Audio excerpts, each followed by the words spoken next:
સ્વાગત છે તમારું મારા કિચનમાં। આજે હું તમારી સાથે શેર કરીશ દિવાળી હોય અને બીજું કંઈ બને કે ન બને, પરંતુ દરેક ગુજરાતીના ઘરમાં ઘૂઘરા તો બને જ છે। તો આજે હું તમારી સાથે શેર કરીશ માવા વગરના ઘૂઘરા, જે મારી મમ્મીની રેસીપી છે। એમણે જ મને આ ઘૂઘરા બનાવતા શીખવાડ્યું છે।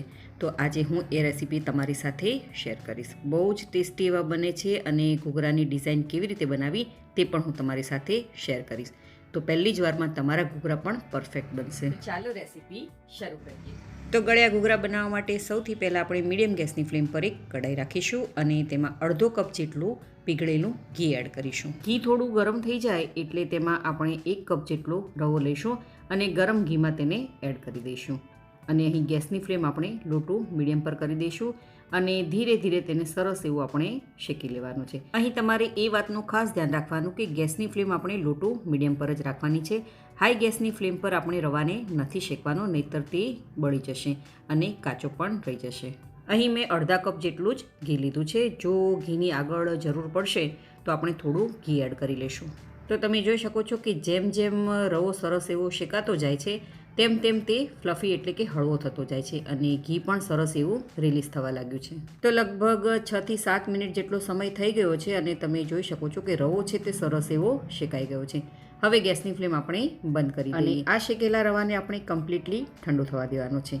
જ્યાં સુધી આપણો આ રવો ઠંડો થાય છે ત્યાં સુધી આપણે ઘૂઘરાનું જે બહારનું લેયર તૈયાર થાય છે તેનો લોટ બાંધી લઈએ। તો તેના માટે મિક્સિંગ બાઉલ લઈશું અને તેમાં 1 કપ જેટલું પાણી એડ કરીશું। પાણી અહીં મેં નોર્મલ જ લીધું છે। ત્યારબાદ તેમાં 2 મોટી ચમચી જેટલી ખાંડ એટલે કે દળેલી ખાંડ એડ કરીશું અને તેને સારી રીતે મિક્સ કરી લઈએ। ઘૂઘરાનું જે બહારનું લેયર છે તે ફીકું એટલે કે મોળું ન લાગે તેના માટે આપણે આ પાણી થોડું ગળ્યું બનાવવાનું છે। હવે એક મિક્સિંગ બાઉલ લઈશું અને તેમાં 2 કપ જેટલો મેંદો એડ કરીશું અને તેની સાથે 2 મોટી ચમચી જેટલું આપણે તેલનું મોણ એડ કરીશું। અહીં તમે ઘીના મોણનો પણ ઉપયોગ કરી શકો છો અને આ બધી જ વસ્તુને આપણે સારી રીતે મિક્સ કરી લઈએ। તેલનું મોણ અહીં થોડું વધારે લાગે છે કારણ કે ઘૂઘરા છે તે બહારથી એકદમ ક્રિસ્પી અને ખસ્તા બને છે, તેથી તેલનું મોણ થોડું વધારે નાખવાનું। તો તમે જોઈ શકો છો કે લોટમાં સરસ એવું મોણ મિક્સ થઈ ગયું છે। હવે આપણે જે ખાંડવાળું પાણી તૈયાર કરીને રાખ્યું હતું તે થોડું થોડું આપણે પાણી એડ કરતું જવાનું છે અને એક મીડિયમ સોફ્ટ આપણે લોટ બાંધી લેવાનો છે। જેમ આપણે ફરસી પૂરીનો લોટ બાંધીએ છીએ બિલકુલ તેવી જ રીતે આપણે આ લોટને બાંધી લેવાનો છે। તો તમે જોઈ શકો છો કે થોડું થોડું પાણી એડ કરીને મેં સરસ એવો મીડિયમ સોફ્ટ એવો લોટ બાંધી લીધો છે। હવે ઢાંકણ ઢાંકીને ઓછામાં ઓછી 5 થી 7 મિનિટ સુધીનો તેને રેસ્ટ આપી દઈશું, તેથી લોટ છે તે સરસ એવો સેટ થઈ જાય। ત્યાં સુધી આપણે રવાને ચેક કરી લઈએ। તો તમે જોઈ શકો છો કે રવો છે તે સરસ એવો ઠંડો થઈ ગયો છે અને તેનો કલર પણ સરસ એવો બદલાઈ ગયો છે। હવે મેં અહીં અડધો કપ જેટલું નાળિયેરનું છીણ લીધું છે, તેને એડ કરી લઈએ। અહીં નારિયેળનું છીણ તમે તમારા ટેસ્ટ પ્રમાણે વધારે કે ઓછું પણ કરી શકો છો। હવે તેની સાથે 1/4 ટીસ્પૂન જેટલો ઇલાયચીનો પાવડર, 1/3 કપ ઝીણી સુધારેલી બદામ, તેની સાથે એડ કરીશું 1/3 કપ ઝીણા સુધારેલા કાજુ, ત્યારબાદ 1/3 કપ ઝીણી સુધારેલી લાલ દ્રાક્ષ એડ કરીશું અને તેની સાથે આપણે 1 ચપટી જેટલું મીઠું એડ કરીશું, તેથી ગળપણનો જે ટેસ્ટ છે તે એકદમ બેલેન્સ રહે। હવે આ બધી જ વસ્તુને સરસ એવું મિક્સ કરી દઈએ।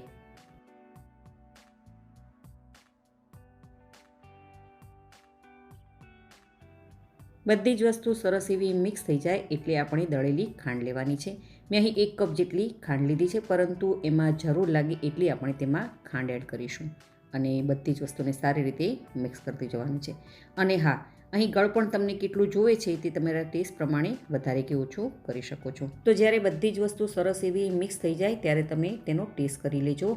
જો તમને ગળપણ ઓછું લાગે તો તમે એડ કરજો। અને હા, અહીં ડ્રાયફ્રૂટ્સ પણ આપણે આ 3 જ એડ કરવાના છે, વધારે પડતા ડ્રાયફ્રૂટ્સ એડ નથી કરવાના। તો બધી જ વસ્તુ સરસ એવી મિક્સ થઈ ગઈ છે।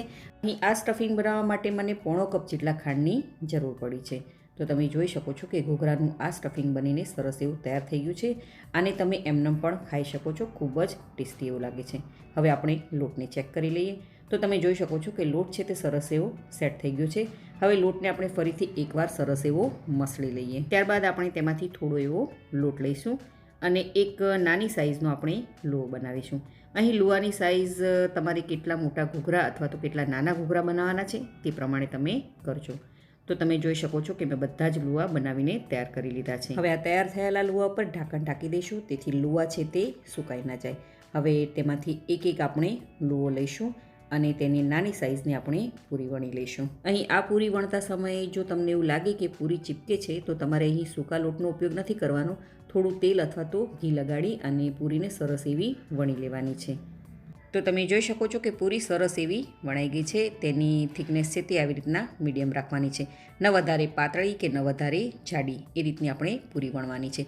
હવે પૂરીને આપણે હાથમાં લઈશું અને 1 ચમચી જેટલું આપણે જે સ્ટફિંગ બનાવ્યું હતું તે પૂરી પણ આવી રીતે રાખી દઈશું. અને સ્ટફિંગ આપણે સરસ એવું વચ્ચે કરી દેવાનું છે.